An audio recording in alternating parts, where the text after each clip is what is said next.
What is good, YouTube? What is good? Welcome in to another show once again.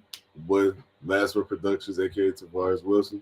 As you all know, I always get the last word. So, gonna be joined soon by some fellas of the evening, man. But a lot of things have happened and transpired in week 3 that we got to discuss. Week 4, a lot of things going on right now. Currently, we have the Cardinals and the Seahawks battling the now NFC West divisional game.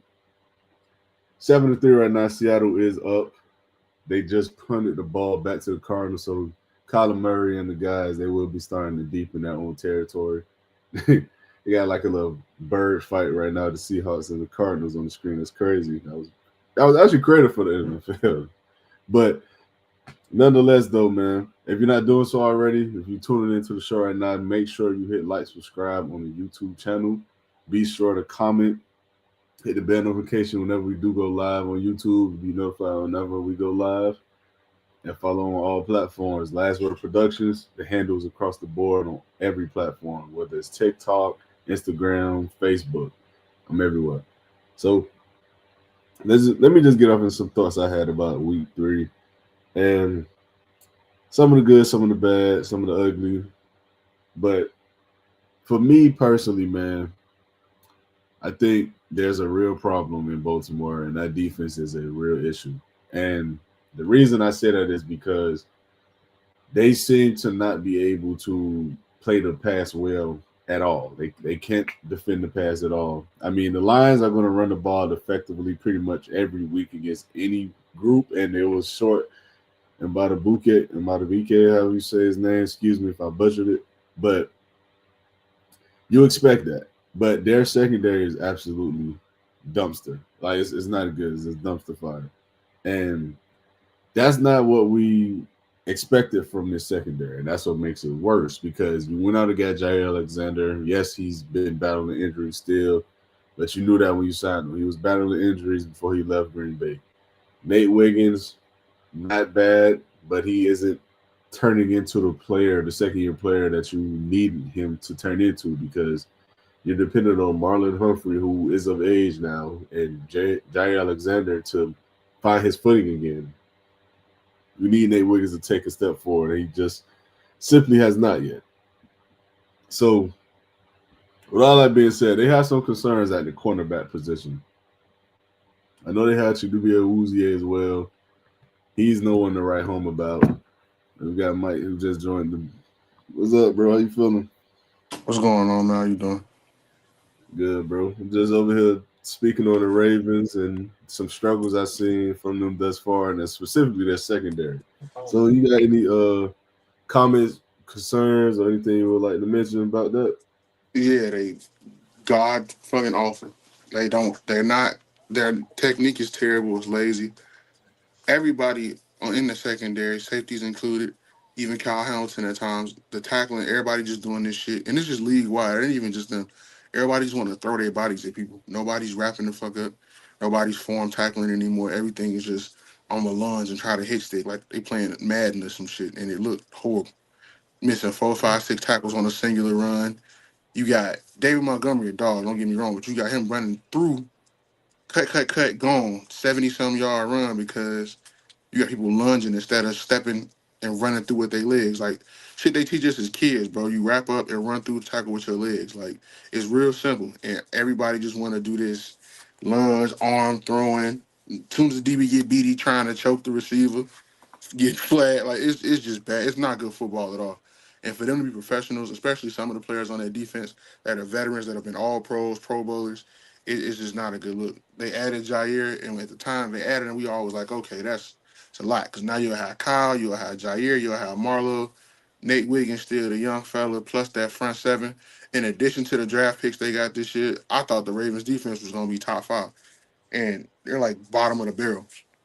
Yeah. It's not good. It's not acceptable. There's no excuse for it either. Like I get NFL teams don't practice as much as they used to, but hell no, bro. Like if y'all gotta get back to the basics because that shit is getting 40 hung on y'all a game. And come playoff time, when it's time to get a stop on Pat when he doing that scrambling shit, or when it's time to get a stop on Josh when he scramble out the pocket and they doing that kind of shit, it's gonna all come back full circle to bite them in the ass if they don't fix it now.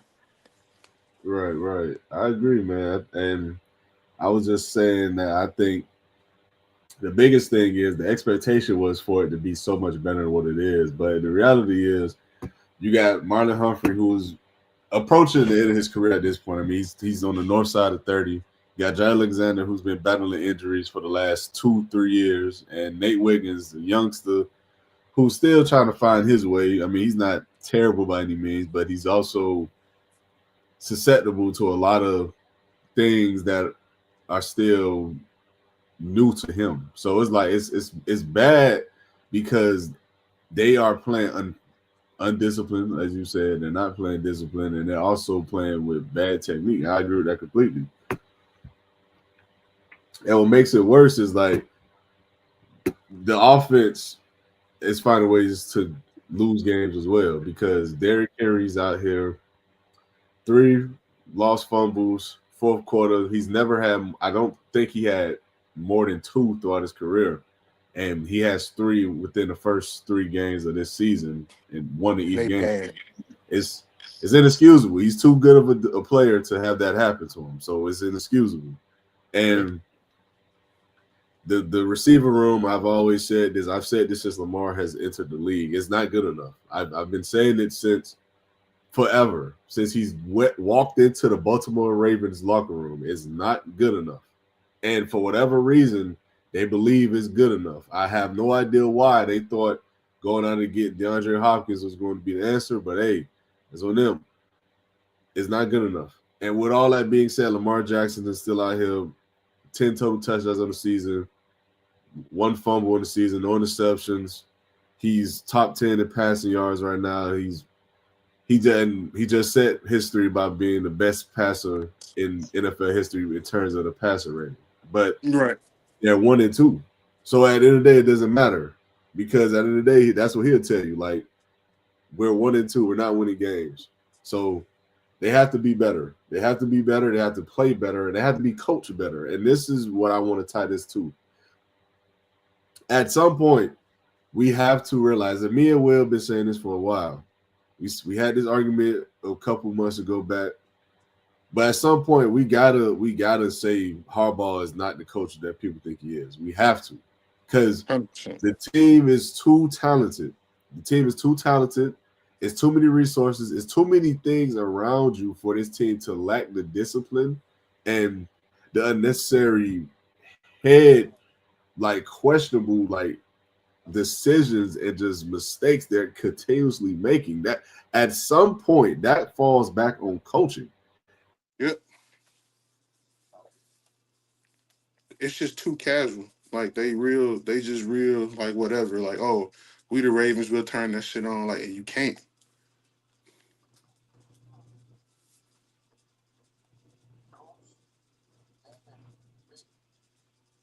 Bad habits in week 3 linger and keep and maintain to be bad habits in week 4, 5, 6, 7, 8 through the rest of the season and through the playoffs.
Yeah, my bad. I don't know what just happened. It Yeah, froze you like mid sentences some shit, and that was it.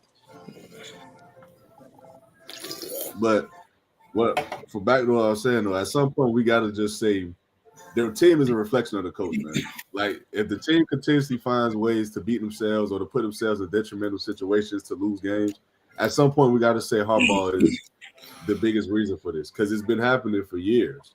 And the team, even though I believe there are, of course, errors they can't improve upon, his lack or inability to make these changes or to have his front office or his group or whatever the case may be see these issues and fix that, I believe that's also a part of his job because he's been there that long. He has the pull to say that, okay, we need this, we need that. Like this guy's not cutting it. We need to go get a guy who can cut it. So at some point, man, we have to be honest about who he is as a coach. And I think a lot of coaches get these long leashes because they had early on success and they're not having the success now, or at least they're not living up to the expectation.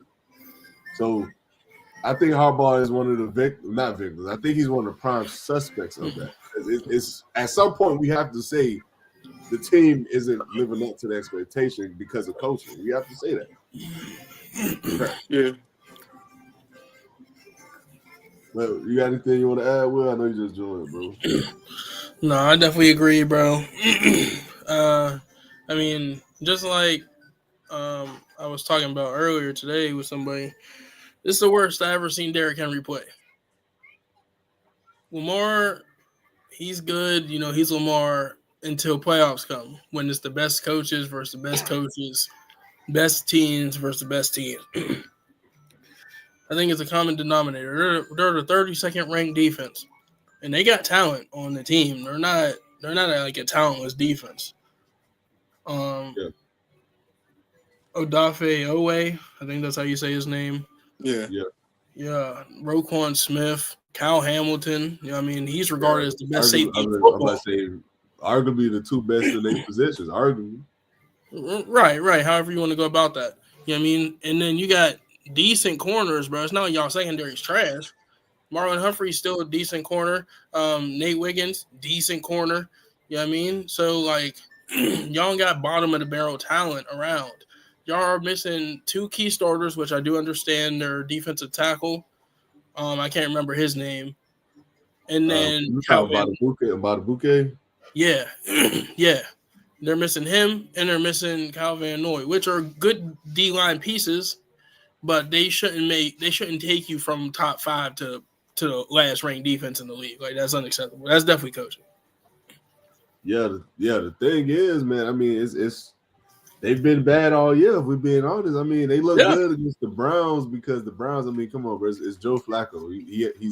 He's as mobile as a damn cart at this point. So it's like you have no real threat. It ain't even about just Joe Flacco. They don't got no weapons. They got David Njoku, and he's not reliable.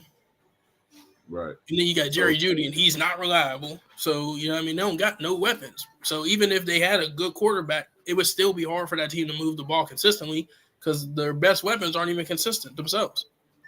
Right. So it's like at the end of the day, man, like who's the pecking order? Who are you leveling up, or like who are we putting them up against and saying that they right now, do we have any confidence that they can get a stop? And the thing is like going in, like Mike said earlier, man, going into the season, this was a unit that people thought would be a top 3 unit easily. They had talent everywhere across the board. So the fact that it's not even close to that, we have it has to be more than just the players aren't playing good. Like these are players that we've seen be all pros, Pro Bowlers consistently. Like at some point, it has to be coaching.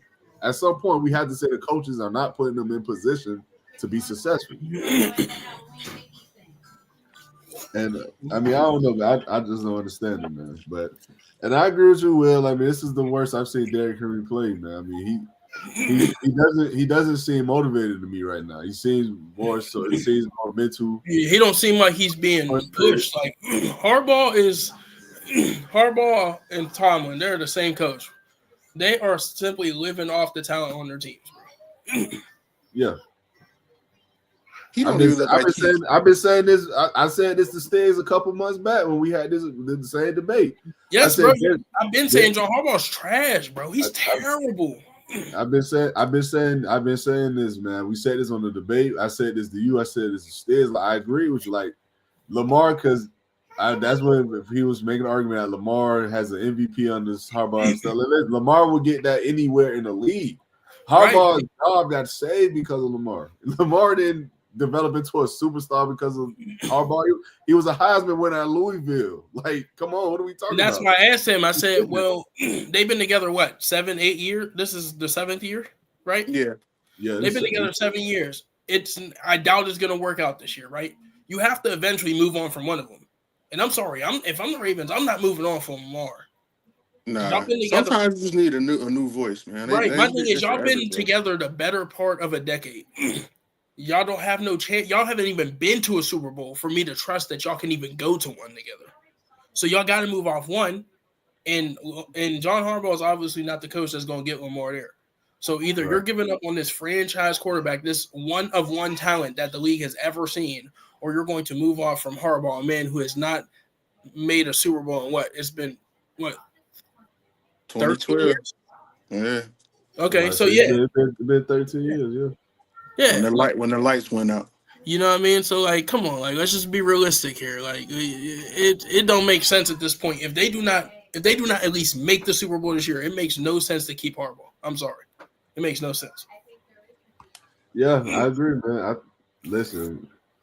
I think the same thing about Tomlin. I think the same thing about McDaniel. I think the same thing about a lot of coaches right now, man. Because, I mean, hey, it's some guys that are living off of premature success or achievements that just for whatever reason. I mean, it's a Dark Rivers effect, if you ask me. Like you got your ring, you feel me? You was competitive, had talent, and the talent made you look better at your job than what you really were. So now you're in this position, you have these expectations, but at the same time, you don't meet the expectations. You didn't fail quite enough for people to think that you're the problem.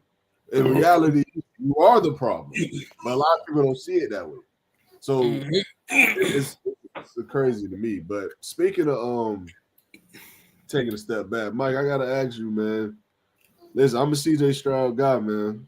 I love CJ. but what's going on, brother? Like what's happening with CJ over there? His man? problem, I'm gonna talk about what he's doing wrong first before I get to anything else. He's not playing with confidence. He's not playing within himself. He's trying to play hero ball. He's making decisions that he does not have to make because he's trying to overcompensate for something that's not his job to overcompensate for.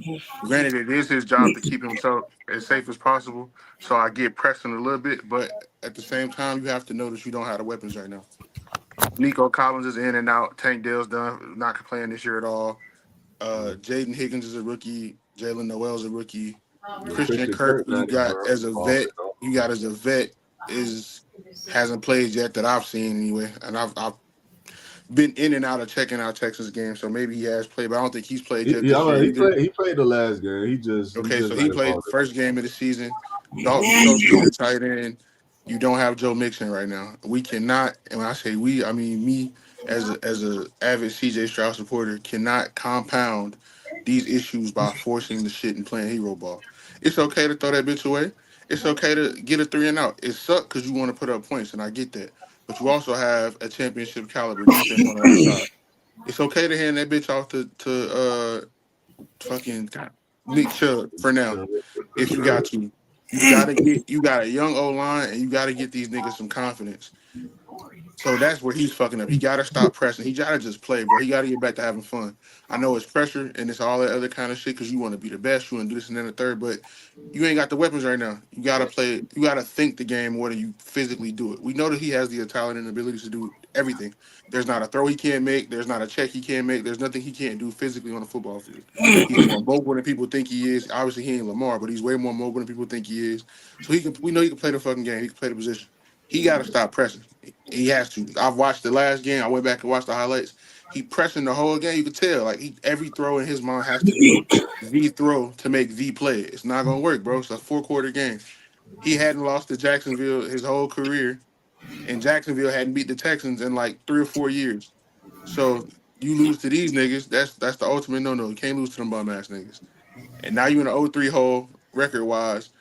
And Colts are better than everybody thought they would be so far, at least. I mean, it's a long season still. It's 15. I mean, 14 games left. 14 games. So anything can happen, right? So, but he got to stop pressing. For him, that's his issue. Coaching issue is whoever this OC is, these dumbass play calls, all these fucking long ass play action passes that's getting him rocked upside his shit is stupid. You don't have the requisite weapons. You don't have the O line to protect him. Knock this shit off, man. Get the ball out the man's hands. Get a quick game going. It's okay to take that bitch down. I don't care if niggas talking shit. Oh, he only throwing the ball 8-9 yards. Are they complete? Are we marching up and down the field? Are we moving? Are we keeping the defense on the sideline so they can catch their fucking breath throughout a game? Like, we got to do shit that helps our situations.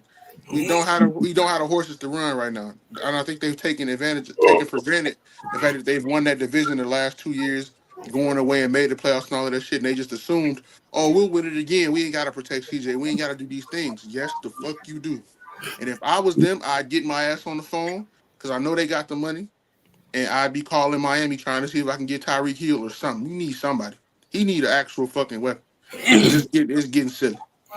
If they're calling about anything, they need to be calling about some O-line help, bro. But I'm just saying, as far as the quick game, though, you could throw shit. Tyreek can take a screen 80 yards. Like, nobody's gonna give up good. Nobody's giving up good O-line right now. So like that shit over with. Ain't nobody giving up. You gotta do that shit in the offseason. Nobody's giving up good O-line. You're not trading for good linemen right now. You're not giving up good linemen right now. I get it. You're probably not. Like, it's very unlikely. But if I'm making a call, before I'm asking about weapons, I'm asking about O-line, bro. That's fair. I would make that call and I would ask. But I mean, shit, O-line is a weapon at this point because the way these injuries piling up and the way people getting cracked upside this shit so far, ain't nobody getting rid of no decent O-lineman that can protect the quarterback. Mm-hmm. So, but yeah, he got to stop pressing. That's the biggest issue. He got to stop that shit. I mean, I don't disagree with what you said at all because I think the play calling has not been good.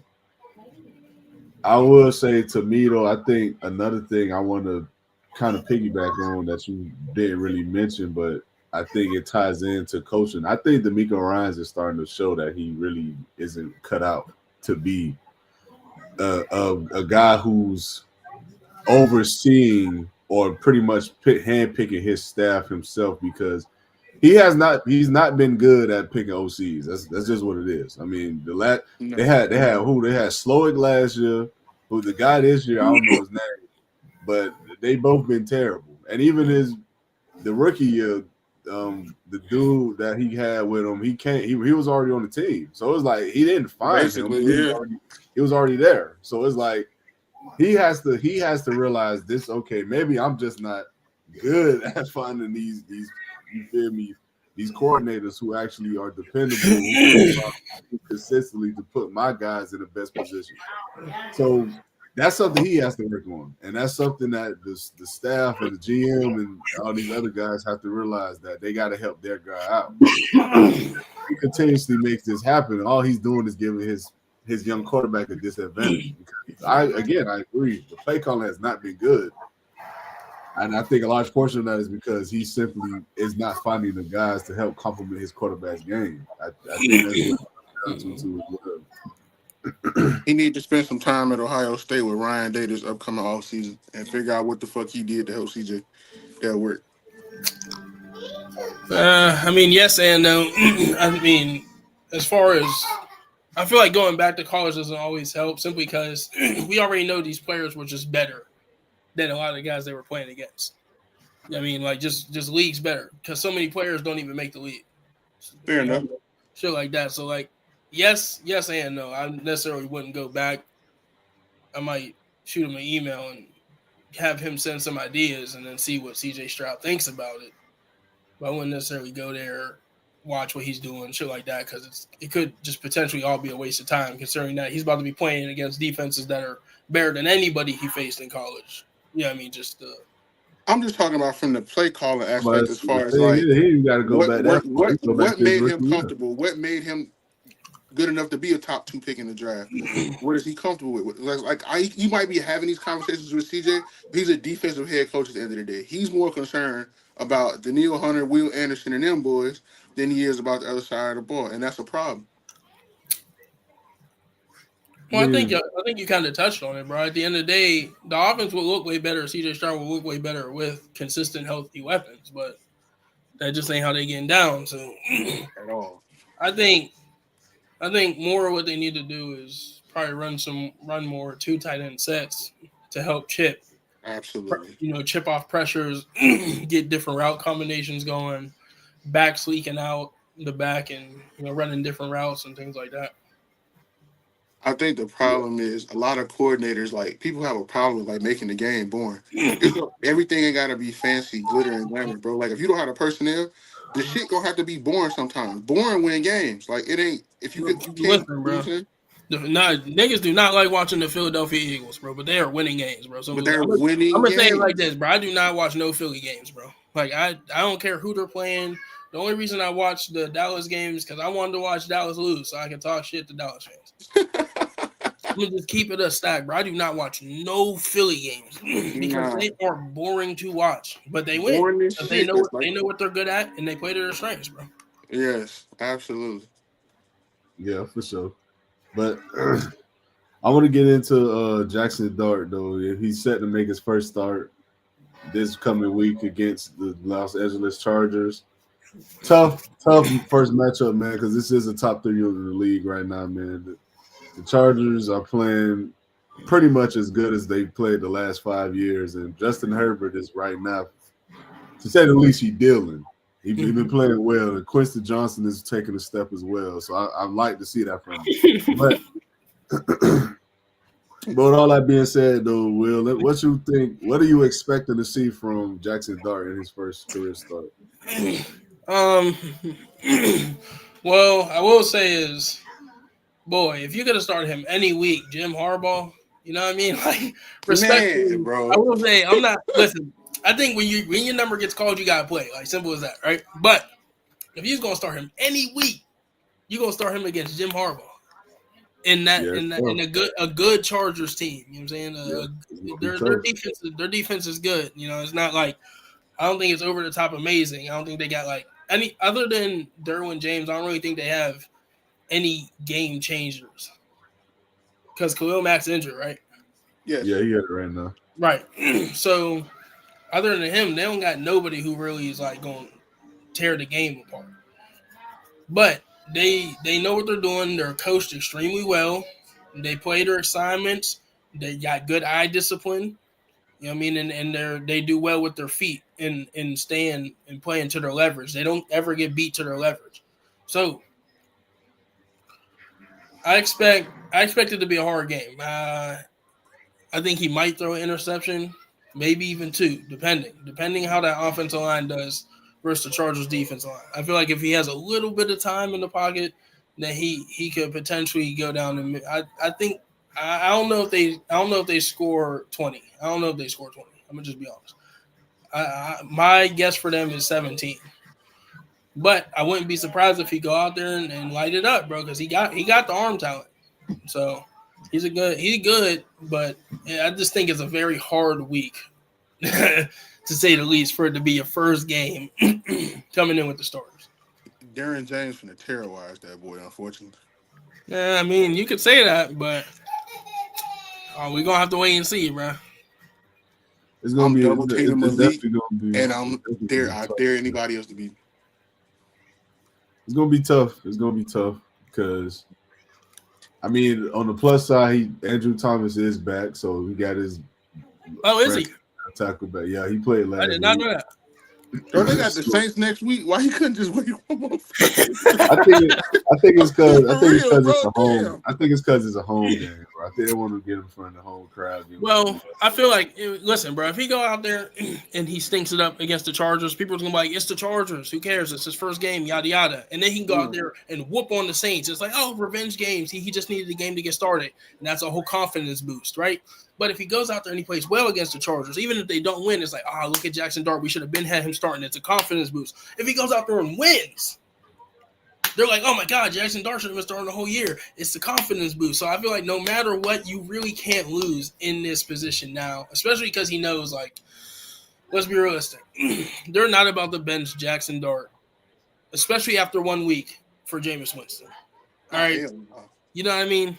So even if he loses this game, even if he plays terrible, like say he threw 5 picks, they're not going to bench him next week to put in Jameis Winston or to put Russ back in. So he has the control Play how you're supposed to play. Don't force it. Take what comes to you. Play, whatever feels natural.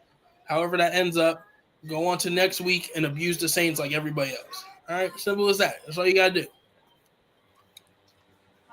Yeah, I agree. Regardless of what he does from this point on, he's not losing that starting position for at least another 2 years. So I agree. I agree with that completely. But with all that being said, though, man, Mike, what's your thoughts on Jackson Dart making his start, man? What you think? I think it's cool. I think that, like I said, I just wish they had waited. But when you said what you said about them wanting to get him in front of the home crowd, that also made sense.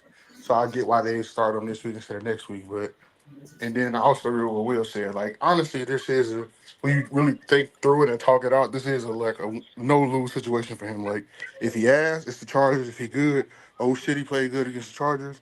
If he beat Justin Herbert, it's like, oh, he beat one of the young stars in the league. Right, his first He game, beat he a come out he and beat win. a Yeah. Jim Harbaugh defense. You know what I'm saying? Mm-hmm. So like, and if he get cooked, if he throw 5 picks, shit, Russ would have did the same shit. So it really ain't like, Right. so Russ it's wouldn't like have for won, real, so like playing with house money for real when you think about it. So I just hope go he do out there and good. play your game, like that's all you gotta do. Man, I hope he do good. Honestly, man, like quarterback is hard to play. I don't wish bad on none of them boys for real, for real.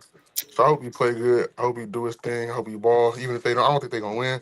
But if he get, I hope he get. I hope he has a big game. Him and Malik establish a connection, and then that'll be something they can kind of build on going forward. Well, Malik Neighbors and him, they got they're the same type of architecture as far as quarterback wide receiver play style. Like Malik Neighbors, he like to stretch the field. Jackson Dart, he like to stretch the He field. like So 30, and he mobile too, so that help too extend some yeah, plays. way more mobile than Russ. Yeah, at this point in his career for sure he Yeah, did. yeah, for sure. So yeah, I think it'll be good, man. I hope. Man, the thing is though, you know, the thing I You know want some to shit see, like man, that. I want to see if is a difference in Malik Neighbors' approach and attitude, because I don't know if y'all see an interview that he had when they asked him about basically the quarterback situation and stuff like that, and he was saying like it's not the quarterback, like you see DJ right now, or DJ Dave Jones right now with the Colts and stuff, he Uh-huh. playing well. He was like, it's not the quarterback, like it's never been a quarterback. And he just said whatever He y'all think said it is. that. No, yeah, like that's what he I think said. that was last week. Yeah, he Damn. said it's not the quarterback. Like it hasn't been the quarterback. That's not the problem. Well, I So do it's the coach. agree that It's the coach then? I do agree. I don't think Russ is the problem. He's also not going to be the answer. No, he's No, So definitely not I the agree with problem. They that. weren't But going to I'm be just good saying anyway. it's gonna be interesting. It's gonna be interesting conversations, because if let's say if Jackson Dart doesn't work out, right? At that point, what else can Brian Dayball and the GM lean on? Like you got Brian rid of Dayball James needs to If be they gone. don't win at least 7 games this year, he's done. you, Brian you Dayball needs to be gone, bro. I'm sorry. Get him out. that's why I said some certain guys are not head coaches. Brian Dayball And was a hell of I a wouldn't have OC. allowed Hell him of to a trade back OC. up to get Jackson Dart in the first round, knowing he might not even be there next year. Yeah, Because now you're like going to get a head coach next year who ain't going to have a first round pick to start his team with. Like, if New York really wants to take that next step, they need to fire him they should have traded back, to Call be Pittsburgh honest. and say, "Hey, y'all need a new OC. Come get him." You know what I mean? If they really want to win, if they really want to teach the league a lesson, go ahead and show them how it's done. You know what I mean? Because they really didn't need Abdul Carter. Like, you got more than enough pass rush on that fucking defense. You No, could have traded. they needed him for sure, bro. Brian Burns, but he don't really play the run like that. So I mean, Carter, Brian Burns and Thibodeau would have been all right, man. They they'd have didn't been yeah, all do with right, Dexter, but right? But you could have traded back, acquired that's more first round that's picks. still one of the better front sevens in the league Yeah. without I just feel Abdul like they Carter. could have traded. They was at 2, right? So you could have traded back, acquired another first round pick for next year. Still took Jackson Dart wherever you was at in the first round. And then if you fired Dayball after this year, you still got an extra first next year with your shit. Gonna suck this year anyway. So you'd have had 2 firsts next year for your new head coach to come in and set some shit up around Jackson Dart and get him good. but the thing is they wanted another pass rusher. See, it's easier to secure players that are expected to be good rather than trying to wait and see who's available next year what they looked like the year coming into the draft. Like, it's just easier to say, hey, I know what this player looks like now. Let's take him now. I think he's the best option here. And he was the best player available, but you draft the player that you already have more than adequate players at that position already. But Brian Burns also has an injury history, bro. So it's not like he's always available. That's fair. Man, I understand that. I honestly think that it was the right choice. Now, if they would have took a corner, I wouldn't have said nothing about that either. But you definitely need a corner. All right, yeah, they definitely need a corner. Or if they would have took O-line, I wouldn't have said nothing about that either. But other than that, I'm not spending that second overall pick on the wide receiver. I'm not spending that on tight end. Right, I'm not spending on a running back. So I think that this guy who's coming out and he's been heralded as this great talent. He could be a generational player, things like that. I just think in their position, I probably would have did the same thing and took him. They could have got him in the second round, though. Yeah, I think they took him at 25. None of the bottom 7 teams needed quarterbacks. Oh, I was talking about Abdul Carter, bro. Oh, I'm just saying, because, like, even if they would have just stayed, he could be a generational talent. Like, Penn State DNs, all that shit, we know. Like, that's synonymous with, like, producing pass rushers and shit. So it's like, yeah. They've been having that. I mean, hopefully he pan out, but, like, I would have took Will Campbell at 2.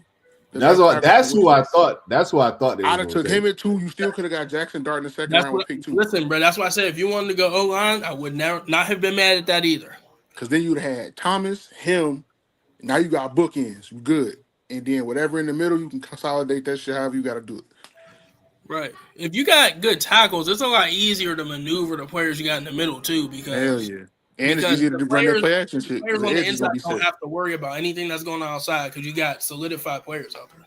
And Jackson Dart is good at play action, so them edges going to be set. He'll be able to get outside the pocket comfortably without having to run, looking over his shoulder, trying to throw the motherfucker cross body and all that shit. So, right. But I agree with that. Hopefully it pan out, but Yeah. We'll see, man. But right now, the Cardinals game is going into the halftime. They are trailing 14-3 right now to the Seahawks for those who are not watching the game live. So it's looking like the Seahawks are pretty much in the driver's seat right now for their division because the Niners, we're going to get to it, have been facing some injury woes. And the Rams, nice way of saying that shit.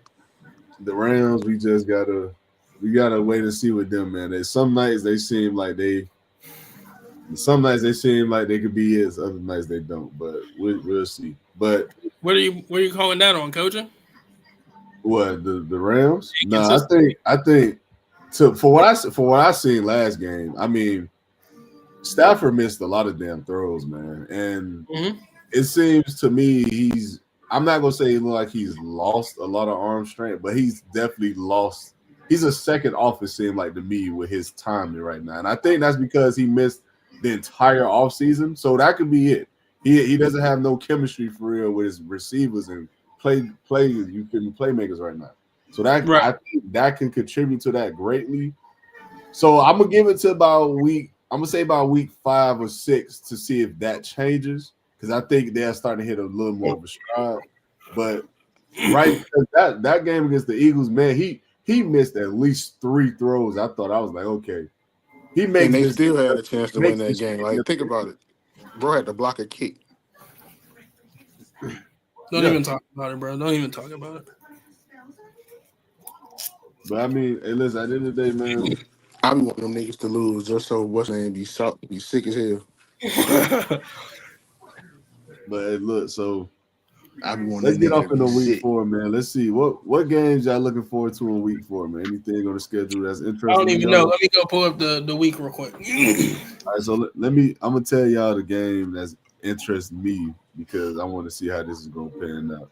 So I want to see, speaking of the Rams, and I want to see how the Colts play against a team that's actually of substance in some way because so far the Colts haven't played really anyone, if I'm being honest. I mean, they played the Dolphins, us, we're terrible.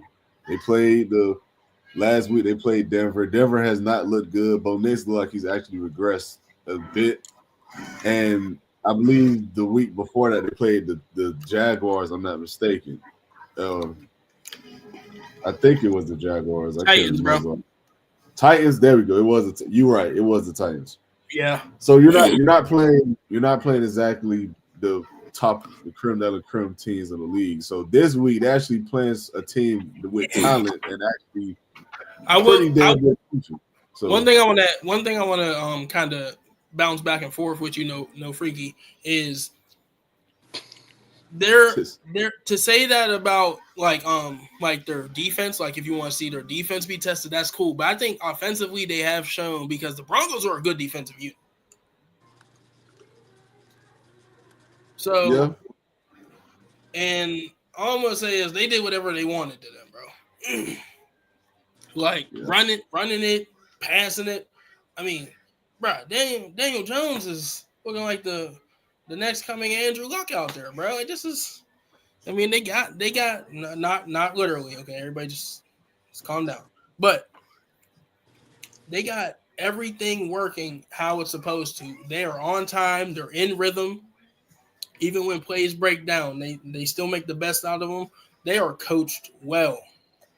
Now, I don't think they're the most talented team. I'm not gonna say I expected them to come out 3-0 in the fashion that they did. I would see if they were, close fights, then that would be more what I expected from them.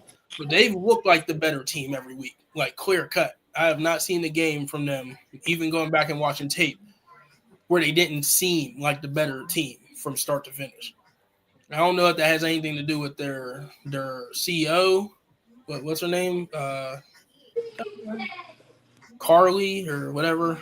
Yeah, I know you're talking. Yeah. Yeah, I don't know if that got anything to do with her being down there and being so involved, or if the coaching staff is just that, well put together and so cohesive. But I do think they look like the better team every week. And I think a lot of that is also going to play into this game because, like you said, Stafford hasn't been on time. They haven't been consistent on either side of the ball. And I do think some of that goes back to coaching, because even if Stafford isn't on time, I don't think that their defense should have gave up. What they give up to Philly? 20, 21? All in the second half? 22 or something? 24 maybe? I don't even know. That's why I said the defense gave up. I think it was 14 because the block punt, the block kick was the third. Yeah, so it was 21 unanswered total, but defense gave up 14 straight. Did the Rams score in the first half? I mean, not the Rams, the Eagles. I think it was like 21-3 or some shit. Right. So if it was 21-3, that means they would only had 17 after they returned the kick. They had like 30 points. They scored in the first half. Yeah, they did score in the first half. They scored a touchdown. They did? Yeah. Okay. All right. So, yeah, like I don't know. They don't look consistent on either side of the ball, even though I will say the Eagles' offense is better than the Rams' defense. Like, just, going through position. Talent for talent is not close. Yeah. But I think you were well enough ahead with the offense should have scored anything else. The offense should have scored anything else. Yeah. I think they should have won that game. But I think that's going to be another. There's no excuse to lose that. Right. Sure. How do we properly judge the Colts this week if we just talked about the problems that the Rams are having? You know what I mean? Because I just think it's still, at the end of the day, I think it's a step up in competition. Just from that perspective. I do think that too. It's just that's just my think piece. Like if they're inconsistent, Matthew Stafford's not on time, he's not hitting throws that he should hit. You know what I mean? The defense is inconsistent. They're overrunning their gaps. Their defensive line is not maintaining their assignments, which is something that I saw a lot versus the Rams when I went back and watched that tape. It's kind of like, you know what I mean? It got to, you know what I mean? As far as coaching goes, we got to throw that in there too for the inconsistency. So it's like, how do you really judge it? You know what I mean? Because the Rams haven't really looked that good this year. They haven't really looked that good. So we can say it's a step up, but they haven't really looked good enough other than one half of football where they looked like the clear-cut better team for me to clearly say, all right, this is a step up and this is really showing me something. I do think that it is a better name for them to face, but as far as overall team and everything, it's kind of like, what have you really done for me to think you're really going to be that one of those teams this year? That's just my opinion, though. Now, I do think they have the talent to be there, but they haven't shown the cohesion, you know what I mean, or anything like that, in my opinion. I understand. What you got, Mike? What game you looking forward to? I would say Chiefs Ravens. Okay. Hex no. Yeah, because I want to know which unit that we Chiefs offense or Ravens defense, who gonna look worse for one, who gonna make the adjustments, who gonna because one of them teams gonna be 1-3 after that game, or I mean technically they could tie, be 1-2-1, which would be which with the way both of them look, that probably would be even better. I kind of hope that shit happens just so it Yeah, can me be too, like, bro. I hope that happens too. You're a God, good man, brother. yeah, You're a good man, brother. look at this. I bet. Well, no, because I don't know, bro. Like, it's going to be Lamar. I expect to do Lamar. I want to know if Derrick Henry going to be able to get the fuck out of his own head. You can just see it on his face, bro, in like fucking Twilight Zone right now. Like, he outside his body or some shit. The way that man was looking on the sideline. And then the thing is, they didn't give him the ball again. Like, I You don't can't understand trust that him, shit. bro. But you can't trust your defense. Shit, you talking about him? Like, You okay, he gotta put the fumbled. ball in Lamar's hands, bro. Bro. Yeah, but Lamar If got you're a sacked franchise player, bro, eight goddamn times don't because they matter. weren't protecting him. It do matter. So hand that bitch off. I'd rather get a ball to Derrick Henry after a fumble than Justice fucking Hill. I mean, I agree on that. So like, Part. I mean, But I if he think that fumbled, you they can't should just have. not give him the ball again. Like you got to give him the Well, rock I again and mean, it show him really that you don't matter trust what him. happens because at the end of the day, the person they're relying on is Jordan Harbaugh, and that's never going to win you anything. So, Gotta take that's what I'm saying. So if you lead a game where it's close and he has to make an actual coaching decision, you're fucked. yeah, for sure, for So sure. if they can just keep the game at a safe enough distance to keep him from fucking it up, they'll be fine. I'm not That gonna lie defense though. Hold on, bro. depends, Before we You move got on, bro, Andy I'm decided. interested in that Philly and that Bucks game. Oh, Yeah, that's another good game I right got there. Baker and Ibuka spanking shit. No, you don't. I do. That I ain't Philly gonna lie, secondary ain't good. they've been giving them hell for about 2-3 years now. Though they have. No, I mean they have, He beat them but in the playoffs a couple years ago. Sent them niggas home. Yeah. And we already they know ain't played them, Baker don't get no fucks at all. but they ain't played them since they got Barkley. And they ain't played them since they upgraded also. So Bro, what did they upgrade? Bro, they don't even have Mike Evans this week, bro. They got one wide receiver. it's all right. I promise And Bucky Irvin. Yeah, I Bucky was say Irvin, Bucky Rashad Irvin White. is You still Bucky got Irvin is you got upgrade. Irvin, Hold on, White. hold on. I Still like got Bucky Irvin. Otten is solid at tight end. You got Egbuka. They gonna be all right. You still got Jalen Can you McMillan. remember, bro? At the end of the season last year, when we had the John about the top 10 running backs, I put Bucky Irvin in my top 10. No, I'm saying that's yeah. one of the upgrades though, and I think Yeah. Ibuka is better than Chris Godwin at this point too. So Oh, for sure. I think he better than Mike Evans. Yeah, he's the wide receiver one right now. Yeah, But, for sure. I already said that. so you But I got him and mean, Baker Chris cooking Godwin out the ain't gate even like playing. that. So. Yeah, When is he he ain't even playing. coming back? Like week 8 or 9. I think after they bought I think he come back week 9. Yeah. Okay. Because Well, good for them. I think they got a bye week 8, so they give him that extra week, and then week 9 he'll come back. The offense is gonna be dangerous when they all get healthy. Oh, for sure. But Yeah, even with this yeah, game, they gonna be scary, bro. I ain't even gonna lie, bro. secondary is not good. So I give Baker a shot. And he's getting Tristan Wirfs back too, so that's gonna help a lot. Okay, all right. Well, that also makes a difference because Yeah, they I gonna have said to double. They gonna have to double. Tristan Wirfs hasn't even played. That's what's really surprising. I mean, arguably the best left tackle in the league. If he can stay healthy, bro, he'd be the best tackle in the league, bro. He's definitely the best. I'm sorry, there's no debate. I think he might be the only offensive tackle I ever seen go all pro at both sides. Yeah, bro, he's nasty. Yeah, he's unreal, bro. He's a freak, but he just always injured. Bro started at right, went to left. First year at left was all pro. That shit is like fucking insane. But that's a game I'm interested in. You know what I mean? And then there's one more. I can't remember. Oh, I'm interested in the Cleveland and Detroit game too, because I really want to see how for real that Cleveland's defensive line is, bro. I ain't gonna lie, bro. I ain't watched one game yet with them, But this They one's ain't gonna gonna be watch. able to score no Yeah, hey, fucking man. points, man. That's what's gonna be the problem. Yeah, The I defense want has to see how always for real been that solid. defensive line is. Their defense to get after golf, but then eventually The it's gonna crack. defense, They're I'm gonna be about on to the say, the field too defensive long. line is definitely, listen, as long as 9-5 come into the stadium, it's going to be a long day. I ain't going to lie. Got niggas But screaming at their quarterbacks to run and shit. That's insane. That is, Jordan, bro. run! As a grown ass man, dog, screaming like that because you got beat is crazy.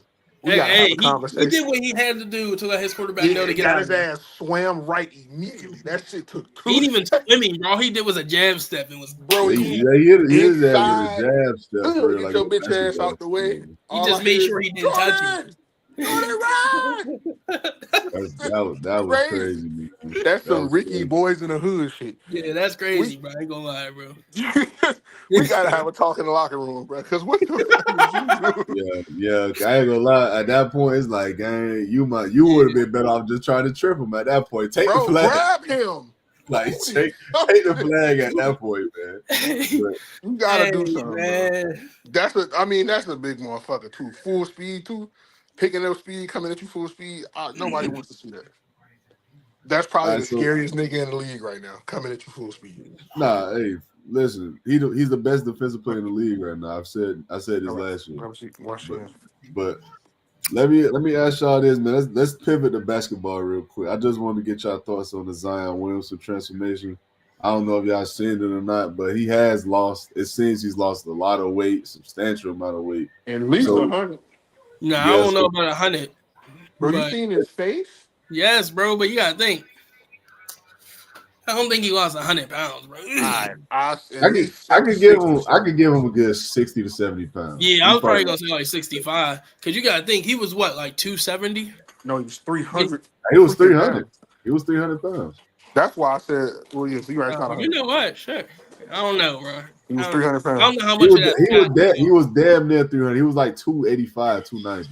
He was All one right, of so the best. yeah, bro. I just say he was like 280. So he probably about, what, 230 now? He's probably like 220, 230, somewhere around there. If I had to guess from the way he looks, because excuse me, you got to remember he's like what 6'9". Yeah, he only, Yeah, no, he bro, not even 6'9", bro. he's 6'9". He's 6'9". That boy about 6, he's Draymond's height. They about 6'7" apiece. He No, might Ray, he more might than be that. he I might be swear, six bro, if you seven. see He them might next be to each other, they 6'7". about the same height. He might be 6'7". You know, sometimes they sell it better than what it really is for real. Because they was comparing him to like Charles Barkley being an undersized power forward because of how big he Yeah, 'cause I was. remember he drew the Larry Johnson comparisons too. So yeah, you're right. But do y'all think that's better for him though? Like better for his game? Because you I know Hell think yeah. he's Well, not I yeah, a don't but know he about perimeter his game player. specifically. My fault, bro. I don't know about his game, but I know for sure his health. I know it for sure is going to help his knees and his lower extremities because that's where all his problems was coming in. Twisting his ankle, ripping his shoe apart because he's too damn heavy, bro.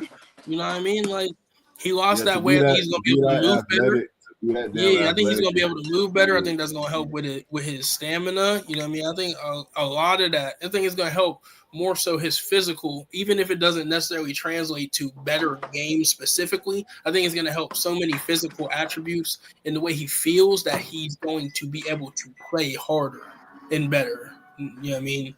Rather I than think just maybe it helps increase his dribbling or something along those lines. I don't think he's going to be able to back people down the same way because he ain't as big. But I do think that he might be able to spin around somebody way faster because now he's smaller. You know what I mean? Just because he's going to be quicker, he's going to be lighter on his feet. I think it helps him in that way more so than maybe actually his physical game. I think it's 2 years too late. 2 years too late. I think it's 2 years too late. You think Because he's a now he bust, has bro? to. Let me tell about say I'm now not. let's I don't. hold on now. I ain't want to use that The word. man I'm gonna tell you the why. man is the man is what? The man is what? 26? 24, 26. 25? Well, him and Ja came in same year. He was a freshman. Ja was a sophomore. Ja was 20. He was 19. So he should be 26 or 27 this year. Hey, look, man, listen. Listen, I understand the injuries are a concern. I understand that he had to fix it. But when he was on the court, man, he was a top 20, top 25 player in the league.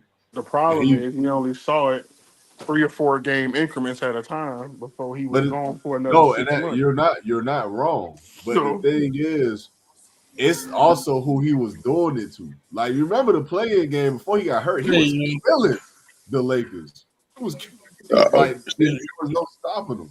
I mean, yeah, it was the Lakers. It was the Lakers. He got hurt in the Golden State game, but he was killing the Lakers that game.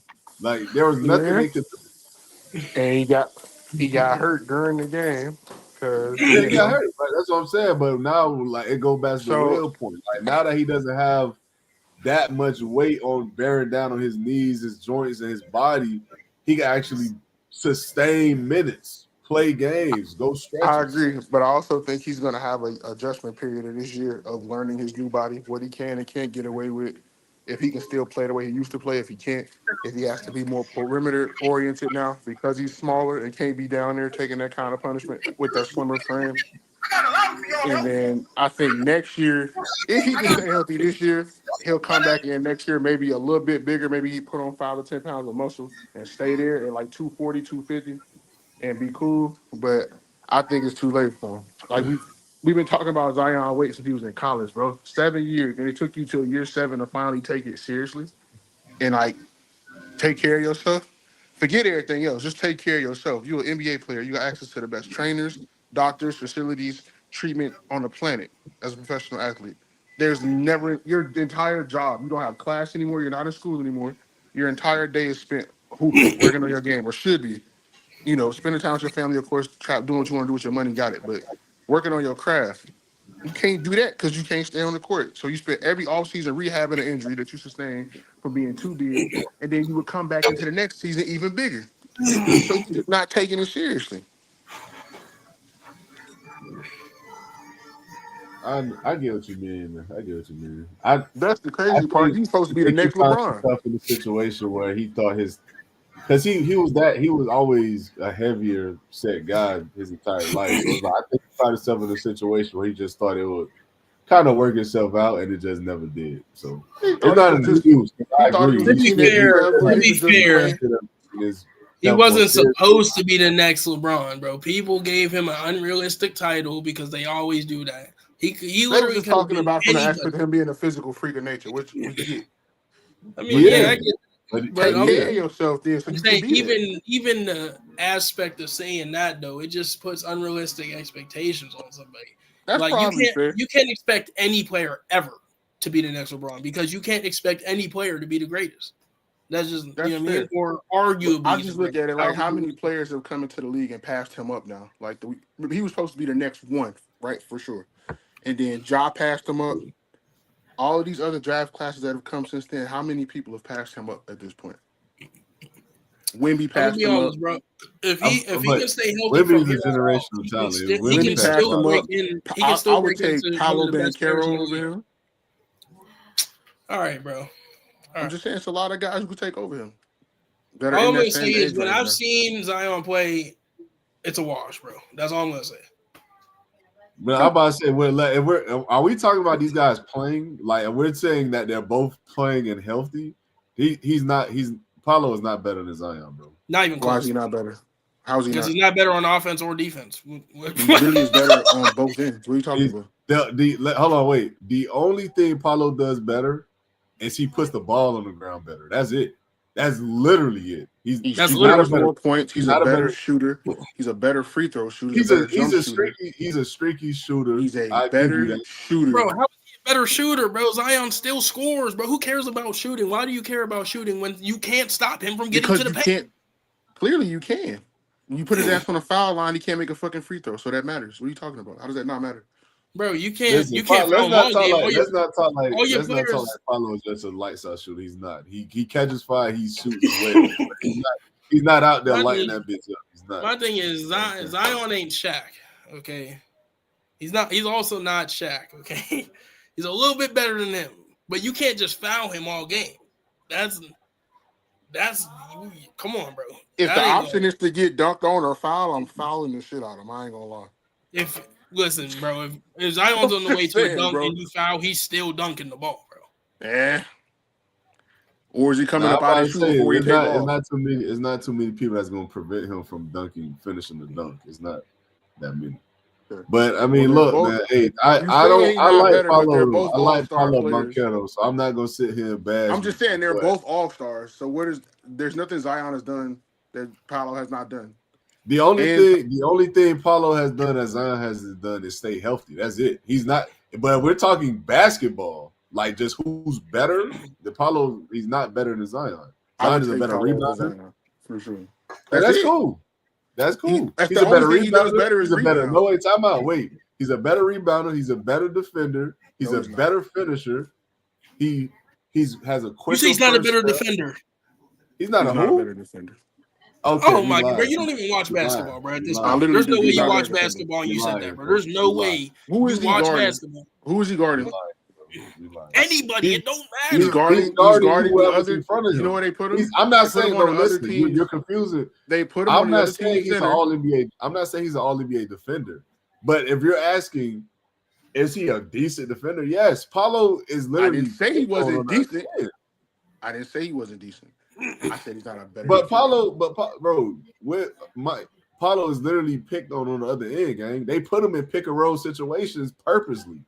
No one is running from Paulo. They're not. And again, I'm a Paulo guy. I like Paulo Banchero, but that's not him. This man said Zion is not a better defender, bro. Who? Because first of all, he's guarding the other team. We watched Jason Tatum and Jalen Brown goes in the corner. That man to the woodshed, gang, purposely. Bro, that was like they asked to get switched to him every other possession. Bro, you're talking about he's guarding the center, bro. My thing is, if he's small and he's guarding your center and you're not attacking at him, that obviously means he's good enough to guard the center, bro. How many quality centers are in the NBA? Oh my god, bro! It's always an excuse. No, we can't. It's not an excuse. Answer the question. You can't do that. They put him on there because the center's trash. Mike, no, hold on, T. There's no different than when it's the same thing on the perimeter. If you put your point guards, bro. My thing is, hold on, bro. Because when we talk about LeBron guarding centers, we always say, "Oh, LeBron could guard 1 through 5." You know, it was the whole debate for years. LeBron could guard 1 through 5, and anytime somebody brought up, no, hush, nigga. Anytime somebody brought up the fact that he's not guarding no top tier centers, you said it don't matter if he's guarding the yada yada because of this, and that, right? You don't expect him to guard the best centers in the league because he's not a center. So why are we putting that expectation on Zion, bro? It's not about expectation. What I'm saying to you is they're putting him on the center to hide him on defense. That's what I'm telling you. But look, this is what. Bro, if you honestly believe they have to hide him on defense, bro, you do not watch Zion play basketball. This is what I'm saying, though, Mike. Even if it's just to keep him fresh or keep him from expending energy. This is what I'm saying. When he's put in the pick and roll situations and he's asked to get a stop, he gets a stop more often than we see out of Paulo Banchero. Therefore he's the better defender because he's better on the interior. That's not close. That's not close at all. He's better on the interior and he's better on the perimeter. He's the better defender. Like that's what that means. Like, I mean, the only thing I will semi give you from Paulo Banchero, he plays the passing lanes a little better than Zion. He plays the passing lanes better. I give you that. But if we're talking just me and you, the ball in front of me and you got the ball, Zion got that 20 out of 20 times. Guy, he's the better defender. And he's a better defender in transition too.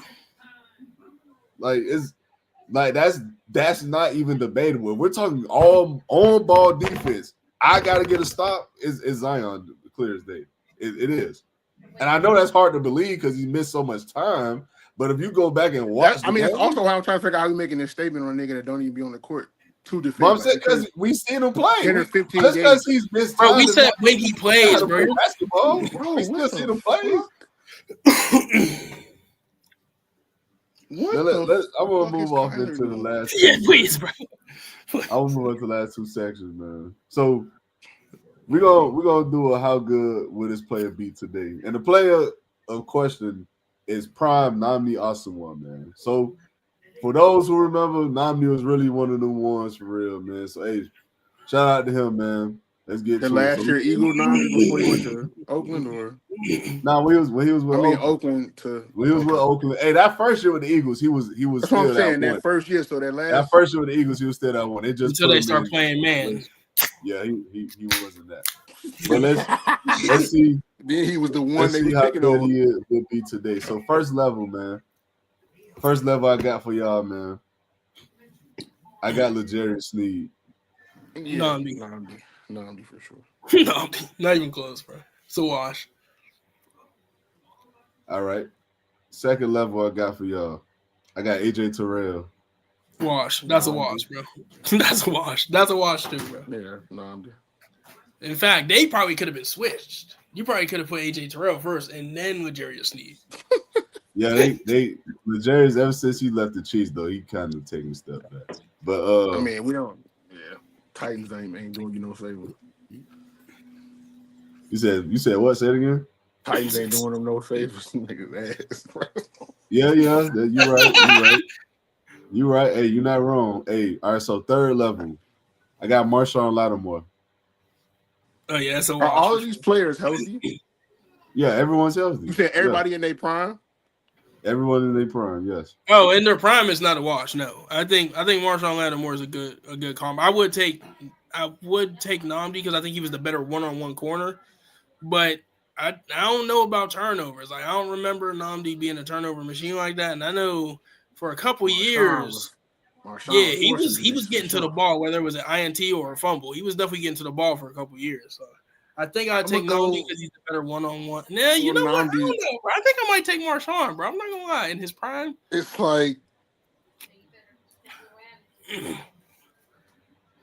yeah. Oh. Yeah. Oh my god, bro. You know what? I'm tripping, bro. I'm tripping, bro. I'm tripping. We're talking about Marshawn Lattimore, bro. I thought we was talking about Marlon Humphrey, bro. No, Marshawn was forcing turnovers. Marshawn Lattimore, man. Bro, my fault, bro. I'm tripping. I'm saying no. Wait. Hold on. Let me correct it though, because it's prime Namdi Asamoah versus the players today. I'm naming how good they are today. Let me correct. Oh, well, that's definitely a wash. That's definitely. I mean, even in Marshawn Lattimore's prime, it's a wash. I'm sorry, it's still a wash. All right, so let's go to the next guy then. So fourth level, I got Christian Gonzalez. I'm sorry. A man corner is always going to be more important than his own corner. Sorry, give me Christian Gonzalez, bro. God damn. Oh shit. That's a true number one lockdown corner right there. You're not wrong, but still. I'm gonna go. If y'all stop, if you agree, Mike, y'all stop here. It was one more level. Well, I already know. The next one's PS2, so I'm gonna disagree to get to the next level, just to see who we got last. Yeah, I'm about to say the last guy is PS2, so and that's he's definitely not as good as PS2. It's not close. I'm sorry. Yeah, PS2 not close. Sure. I'm surprised you ain't throw a Denzel Ward in there instead of Marshawn Lattimore for real. I wanted to throw some different names out there. Bro, what you gotta do is, bro, you gotta go. If we're only gonna do 5 levels, they gotta be like better names because we know the first 3 are gonna be like washes. If potentially, we gotta do all like top 7 guys. If you only gonna do 5 names. Hey, quick, I'm like watching this game, bro, and I'm watching this shit, and I'm watching Kyler throw medicine balls, and niggas is literally blaming Marvin Harrison for not catching medicine balls right now. Bro, Marvin Harrison's not that guy, bro. Either way, it don't even matter. Bro, I'm talking about this specific game, bro. I'm talking about this specific game. That slant he dropped. That slant got him cooked, brother. He got hit right in the face. That's MSJ, man. You bro. As soon as he that's Marvin Harrison, slant, bro. Mike, you are so Ohio State biased, bro. He got hit. He got hit after he bobbled the ball 3 times. That's his fault. Like, what are we talking trash, about? Bro. Like he's not. He literally bobbled the ball. He's literally better times, than every receiver you got right now. No, he's not. Even with these, he's bro. better than DK for sure. DK can't run routes, bro. Nah, but that's fine. Not right now. He can't run routes. He's a better talent, but he's no. You cannot run routes at all. So what are we talking about? Bro, it don't matter. He can catch the ball and get upfield. Marvin Harrison he dropped passes too. Bro, DK ain't dropped a pass yet this year. Since we started playing. We done seen a nigga high point that bro, bitch but we're talking about this drop. year, bro. Stop being biased. You're so Ohio State biased, bro. Biased, nigga, he's still better. He's trash, dude. He's not. Okay. He's That's not real. better right now, bro. I hear you. And I love NBA. Go cry about it, dude. I But don't have to cry about it. even on My team hold winning on, wait. games. But even My on the team first, ain't even ain't on the losing first games pick, right though, now. Mike. Even on the first pick, he gave up on the route. Like, he just gave up. He gave Right. up on the route. And and even if he didn't give up, DK at least would have went to go make the tackle, bro. Come on, bro. He's sorry, bro. Come on, DK bro. would have at least went to go make the tackle, I guess. It sounds. Hey man, listen, man. I like Marvin Harrison Jr. And I'm not gonna sit here and act like, because I'm a Kyler Murray fan too, but I ain't gonna say act like Kyler Murray's been perfect. But them 2 interceptions, game, them a clip. That's on Marvin Hey, bro, Harrison. bro, we cannot get out of here The slant until we for talk sure. about. We cannot get out of here until we talk about Anthony Richardson, bro. We can't do it, bro. We're gonna talk about What's that wrong with next week. I'm moving up on that. We talk about that next week. I want to know let me tell you why I want to talk about next week. Because like I said this is why I said that's my game of the week. I gotta see them play somebody first. I gotta see it, bro. Anthony Richardson was losing the weak teams, though. It don't matter. He never looked this good, bro. So it don't matter. Listen. He had a winning record as a quarterback. Feel however you want to feel feel about that. The team was carrying him. Well, you said he looked weak against weak teams, but he still beat the weak teams. I'm just saying, the winning record. All right. So Jalen Hurts, don't ever talk about Jalen Hurts again, bro, because that's the exact same argument. I'm a Hurts guy. I like Jalen Hurts. I just said he's not top 5. He's elite, bro. He's elite, bro. It don't matter. I just said he's the best not top quarterback 5. in the league. Bro. He's elite. He's the best quarterback in the league now. Bro. I never said. Listen. I never once badmouthed Jalen Hurts. I just said he's not better than Lamar Jackson or Josh Allen. That's all I ever said. He gotta be, bro. When's the last time he lost a game, bro? You said what? When the last time Jalen Hurts lost a game, bro? He lost a game in like 365 days, bro. You absolutely right. That's because it's only week 3. We're gonna see how it go. We're gonna see. Bro, it don't matter, bro. He won like 20 straight games or 20, probably like 21 straight games, bro. If I had to guess. These motherfuckers don't like getting they number 1 receivers the ball or something. Come on, bro. You can't be for real. You gonna use that terrible argument. Seattle. I'm not talking about Anthony Richardson, bro. He's trash, bro. He's garbage. The worst quarterback I ever saw. Hold on, this is my thing. I said he's terrible. I literally said that the last time we talked about this shit. I said he's bad.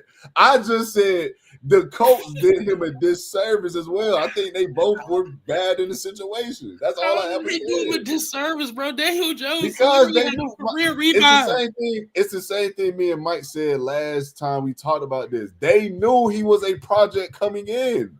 And they still rushed the process. They knew that. It wasn't like they had a finished product. They knew who he was. They knew he wasn't this NFL-ready quarterback. And they threw him in week 1 anyway. They didn't have no vet behind them. They didn't have no one helping to coach him out, showing the ropes or anything. He just went out there and had to figure it out. That's literally it. That's a coaching thing. You would have never seen the field that first year. Come hell or high water, if I had to let Joe Flacco die out there, he was never going to see the field that first year. I'm just saying, bro. Listen. I agree. The nigga is trash. I will never deny that. I'm not taking that from you. You're right. But we cannot say act like the coach did all they can by that man. We cannot act like they did. We can't act like they did. But like I said, we're gonna talk about that next week because I want to actually dive deep into that for real.